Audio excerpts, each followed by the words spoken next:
yes. We are getting into the magic.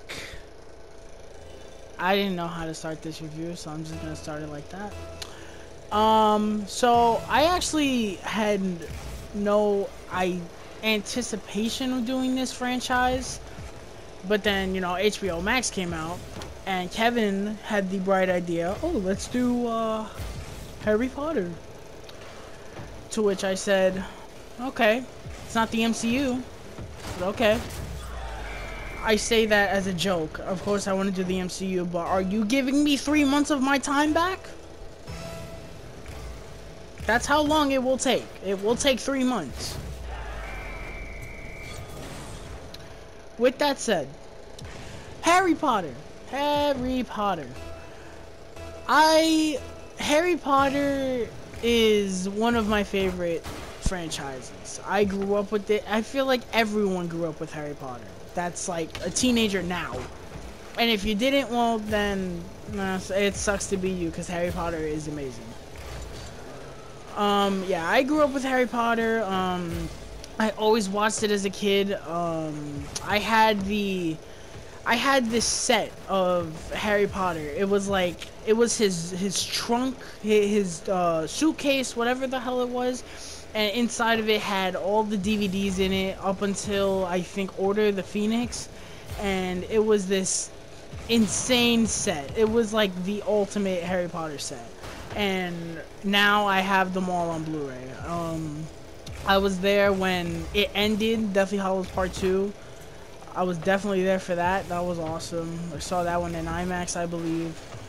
And it's unfortunate that now we have Fantastic Beasts, which is just ruining this franchise. But you know what? We're not talking about Fantastic Beasts in this series. We're only talking about the core 8 Harry Potter movies.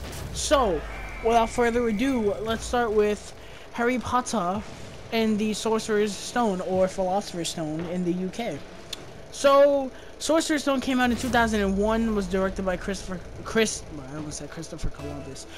Columbus, who would go on to direct these two this one and the next one, and he also directed the Home Alone movies. So I've probably seen this one the least, which is kind of funny that I've seen the first one the least, but this is definitely not my favorite. We'll get to my favorite sooner rather than later. But what do I think of the I almost called it the Philosopher's Stone. What do I think of the Sorcerer's Stone? I really like this movie a lot. This movie is fucking awesome. I love it. It's not like fucking awesome like a John Wick, or, you know, when I say fucking awesome, I mean like this movie is just amazing. I love it. It's one of my favorites. Kevin, your thoughts on the Sorcerer's Stone, good sir? I really enjoyed this movie. I think this was a great start. It was one of those, like, you had to set up the world in one movie, and I think this movie really did that perfectly. Yeah, setting up the world. That's pretty much how I would describe it. I think it's a really good first movie, you know. It's not better than my favorites, and it's not better than, I think, a lot of other people's favorites. But I don't know too many people that have this as their favorite. I mean, it's not a big deal if you do, but I don't know people that have this as their favorite. But this is definitely a great first opening chapter. So let's get into my pros and cons, because I do have cons with this movie. First thing, I love immediately, first shot, this movie brings you right into this world, and you're immediately sucked in. You see Dumbledore come on screen, sucking out the light from the lights, and it's just like, what the fuck is going on? You see Professor McGonagall, who, hand over heart, I love Professor McGonagall, one of my favorites. I love her so much. Such a sweetheart. You see her transform from her cat form to her human form. You're like, what the fuck is going on? And then you see Hagrid, another fan favorite, coming in on a motorcycle. You were like, what the fuck is going on? Like, it's amazing. You get this story of Harry Potter, you know, that's another thing. The mythology in this movie is really good. The way it establishes itself, awesome, awesome, awesome, awesome. The acting across the board is awesome. Daniel Radcliffe, Rupert Grant, and Emma Watson, all three of them, all young. I can't believe, you know, we grew up with these characters, you know, from like such a young age to when they get to Deathly Hallows Part 2, but they're, all three of them are fucking amazing in this movie. Daniel Radcliffe especially, man, awesome. Emma Watson is really good as Hermione. She's, you know, she's a smart ass, she's a know-it-all, I love it. Rupert Grant as Ron is just the greatest thing ever. There's a scene, the scene where they freeze Neville because they're gonna go get the Sorcerer's Stone. I absolutely love Ron's line. So Hermione freezes Hermione freezes Neville, and Harry goes, "I'm sorry," and Hermione goes, "I'm sorry," and then Ron goes, "It was for your own good." I just found it so fucking funny when he said that. I died, bro. I'm sorry, I have a sick sense of humor. But the standout for me is Alan Rickman as Snape. First of all, rest in peace, man. You were taken way too early from us, but my god, he kills it in Die Hard, he kills it in these movies. All 8 of them. Fucking amazing, man. Absolutely incredible. As soon as he comes on screen, you're like, what the fuck? This guy is so angry all the time, and he's made to be the villain in this movie, which he's not, but he's so good at it. He's fucking awesome. The story is very good and very interesting. The movie for the most part is more of you just getting familiar with the school. It's not even so much oh, we gotta do this, then we gotta do this. It's more of, oh, this is what goes on in the school, and you know, this is how things are run, and this is how people act. I love it. You know, it's so interesting. I was loving this movie. For the first half. Well, for most of it, obviously. Pacing is for the most part very good. Keeps you engaged. I was never bored. You know, you're mostly engaged because you love these characters, and they do a good job with the pacing. Most of the special effects work very well. Most of them. We'll get into that.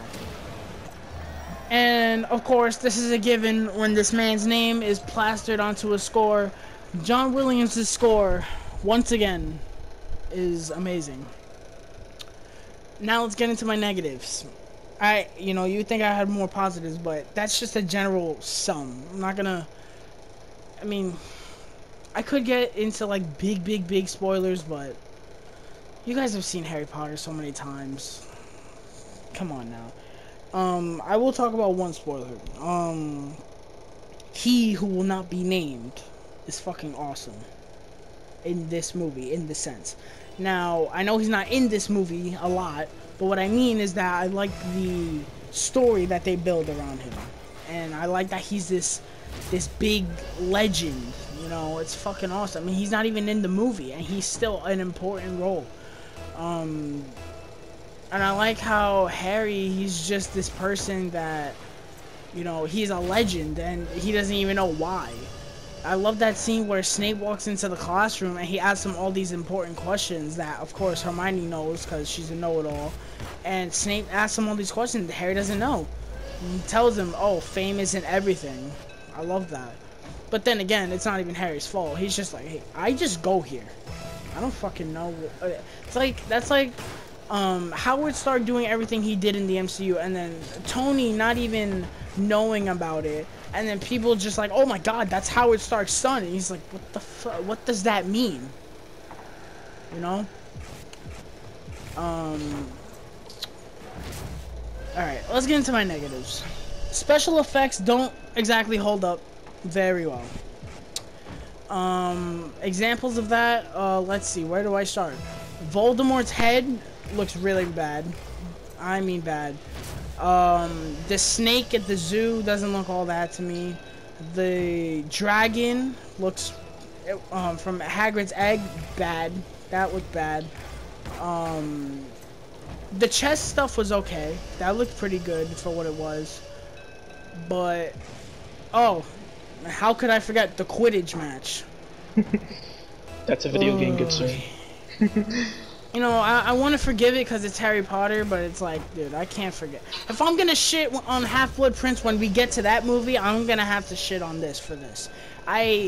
It's a shame that the scene as a whole, the Quidditch scene as a whole, is good. It's a good scene, but the effects, man, they don't hold up at all. It's a shame. You know, we had The Matrix in 2 years before this, and they had better effects than this movie.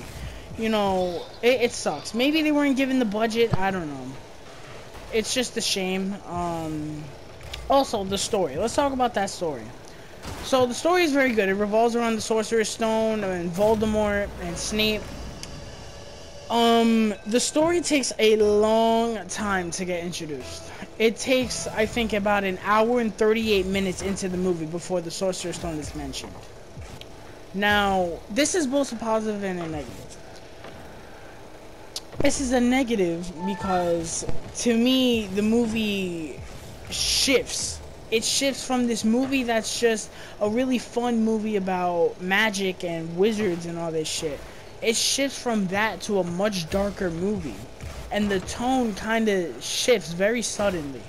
So, for me, I wasn't really big on that. But at the same time, it's a positive because for the hour and 38 minutes that it doesn't talk about the Sorcerer's Stone, we get a very great movie about the school, about Hogwarts and magic, and we get introduced to the mythology of the world, you know, and we get familiar with this world.